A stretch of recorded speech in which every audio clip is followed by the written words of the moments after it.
ਇਹ ਸਾਰੇ ਇਹ ਚਿੜੀ ਦੀ ਆ ਸ਼ਾਨ ਹੈ बाया वीवर ये बुनना या फिर क्या कमाल करने बुनना अच्छा ठीक है और इसे आने इंजीनियर बर्ड आने इंजीनियर बर्ड वो सारे थी होशियार ठीक है वो ये कर रहा हूँ कि इसमें है मेहमान खाना ये मेहमान खाना है ये पहले ये बनाना ठीक है फिर उसके बाद जिसले मेहमान खाना है जिसले मेहमान आना हाँ उसके बाद मेहमान ने अंडे छोड़े नहीं गला फिर वो ऐ बोतल यानी कि ए बुनियादी तौर ते अगर लोग समझण वास्ते ये मेल जेड़ा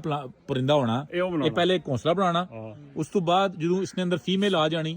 ठीक है फिर करने मिली तो 2 घर बनाने फिर मिली 2 घर बनाने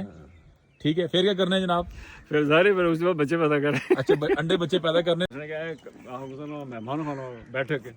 इसे क्या नहीं ग्वाल बाणी कूड़ा कोटी जी गया जिसी जी रखो ये परिंदे ने ना क्या बाया वीवर क्या बात अच्छा उर्दू या इसी पहाड़ी ते मेरा से औसा करने देखा जो लेकिन बिया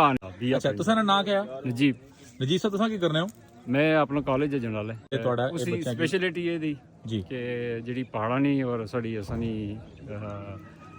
सकाफत है पहाड़ी सकाफत वो जमा की थी और तकरीबन 100 साल 150 साल 200 साल थी जेरे इस्तेमाल जितनी भी अशियाई हैं ठीक है